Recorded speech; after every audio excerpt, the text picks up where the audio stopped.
Dan sejalan dengan itu ya langsung ke Bang Fahri, bahwa memang berbicara tentang generasi dan antara keterkaitannya dengan kepemimpinan, itu erat kaitannya dengan critical moment. Jadi sering juga dibahas di bukunya William Strauss, kemudian tentang generasi, lalu Karl Mannheim tentang The Problem of Generation. Itu salah satu cikal bakal lahirnya karakteristik baru oleh generasi itu dikaitkan dengan critical moment, momen-momen kritis. Jadi nggak boleh tuh sebenarnya kita comot aja Gen Z-nya Amerika, milenialnya Amerika, dan negara-negara di luar Indonesia. Karena critical momentnya tuh beda-beda. Ada di kita kan salah satunya reformasi dan pandemi.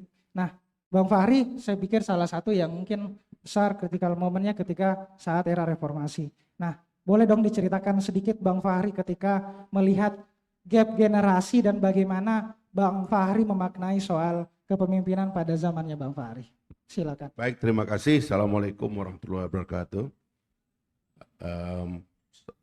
Para pembicara, Prof. Jimli, Mas Teguh, Joe Stanley, Mas Rocky, dan Mas Haris, juga moderator, Mas Rian, teman-teman sekalian. Saya mungkin ingin agak mencoba memprovokasi kita untuk membaca peta di tangan kita secara lebih menguasai begitu. Karena saya termasuk orang kampung yang punya kemewahan suatu hari menjadi mahasiswa di kampus ini tahun 92.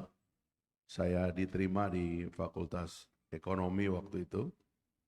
Dan waktu itu ada pelonco. Saya nggak tahu sekarang di sini ada pelonco nggak ya? Nggak ada ya. Zaman kita pelonconya masih keras. Dan itu menciptakan konflik antar angkatan kadang-kadang. Kira sekarang itu sudah tidak ada. Kira-kira 30 tahun yang lalu di lantai depan sini, di ruang dekan, ini Mas Teguh, di situ ada ruangnya Pak Jatun. Saya adalah ketua Forum Studi Islam tahun 94, 95. Tapi kita ini ada semacam ketakutan karena Orde Baru sepertinya mau menghambat kelompok-kelompok gerakan mahasiswa baru. Kampus itu hanya mengakui adanya Senat Mahasiswa atau BEM pada waktu itu, Senat Mahasiswa namanya. Sehingga kalau ada kelompok baru itu ada kecurigaan yang keras lah begitu. Sampai saya dekat sekali sama mungkin temannya Bung Rocky juga, Bang Nizam, itu Pudek 3, ya, Nizam Yunus, Pudek 3 almarhum, Prokobrat itu. Saya dekat, saya memang sangat dekat sama guru-guru. Dan memang saya nggak tahu dari kecil saya, Mas Haris ya, saya senang bergaul sama orang tua.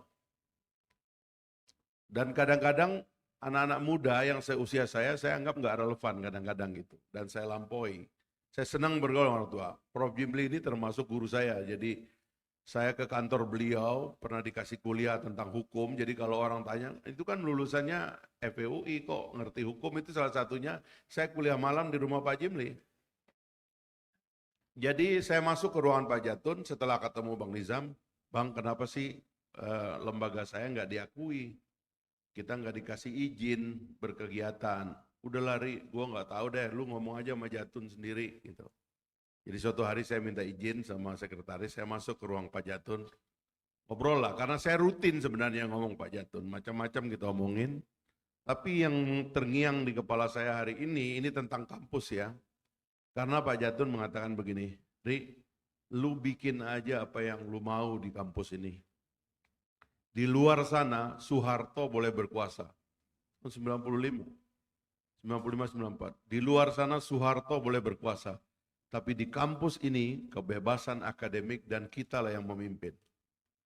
Jadi lakukan apa aja apa yang lu mau. Wah, saya keluar, saya ngomong Bang Nizam, Bang, izin udah keluar. Berdirilah Forum Studi Islam di sini. Dan itu yang membuat saya kaget. Di sini sekarang ada 2 program ekonomi Islam dan bisnis Islam. Suatu yang waktu itu masih dicurigai. Orde Baru standingnya begitu waktu itu. Jadi saya mau ceritakan, lahir dan itu jadi program, dan sekarang teman-teman FEB ini banyak sekali yang lulusan program bisnis Islam dan ekonomi Islam. Nah yang menarik dari cerita itu adalah, karena saya ini betul-betul orang kampung, sekarang ini menurut saya perbedaan antara generasi ya Rian ya. Generasi kami, Bung Rocky, Prof. Jimli dan lain-lain itu tidak sempat berpikir tentang dirinya sendiri.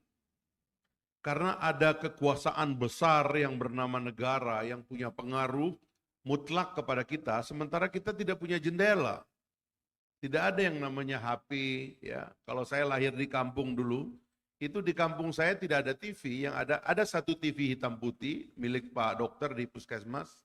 Saya nonton kadang-kadang sampai ketiduran di depan halaman rumahnya itu. Ada cuma 4 apa 5 radio siaran Makassar waktu itu yang ditangkap di Pulau Sumbawa.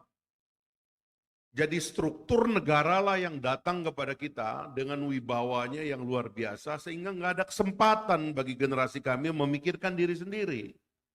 Jadi ini generasi yang sebenarnya nggak pernah. Sehingga menyebut diri gen ini itu nggak ada di kita. Satu-satunya mungkin kami itu ya sampai sekarang dibangga-banggain tuh dibilang angkatan 98 itu karena memang ada perlawanan pada generasi itu ada satu keputusan ya ini mentornya seperti Bung Rocky dan kawan-kawan itu ada satu keputusan untuk melawan kekuasaan negara dan otoritarianisme. Lalu itu menjadi penamaan pada generasi ini.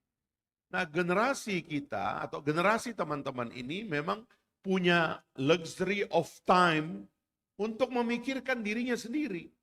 Sehingga generasi ini membuat identifikasi yang detail sekali dan terungkap hal-hal yang tidak pernah terungkap pada generasi kami. Anak-anak sekarang menyebut penyakit-penyakitnya banyak itu ya. Ada yang kebetulan anak saya juga pada generasi kalian ini ya mengidentifikasi Self diagnosis. macam-macam lah, ADHD lah segala macam. Kita juga kayak begitu dulu, cuman nggak pernah mengidentifikasi diri sebagai identitas dan harus dimaklumi gitu. Sehingga kita kalau ngomong generasi sekarang minta dimaklumi terus. Jadi kalau kita bagi generasi kita, kalian ini adalah generasi yang mewah karena punya kesempatan untuk mengidentifikasi diri sendiri. Generasi kami ini adalah generasi yang miskin sebenarnya karena nggak punya kesempatan untuk mengidentifikasi diri sendiri. Tapi bagaimana leadership harus hadir dalam situasi seperti ini menurut saya ya. Pertama, nikmatilah kebebasan yang kita punya sekarang.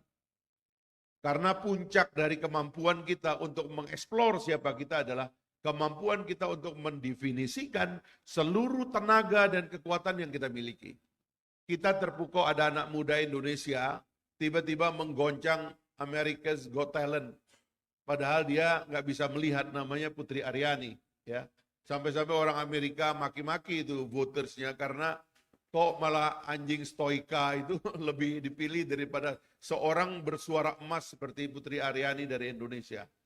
Itu generasi yang mampu mendefinisikan kekuatannya dan dia mengatakan saya bisa kuasai dunia ini, saya bisa tampil dan saya bisa tunjukkan bahwa saya bisa memimpin.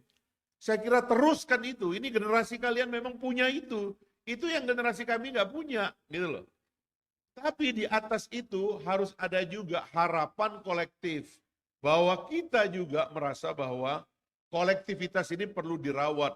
Negara harus dikelola, negara harus dipimpin oleh orang-orang hebat.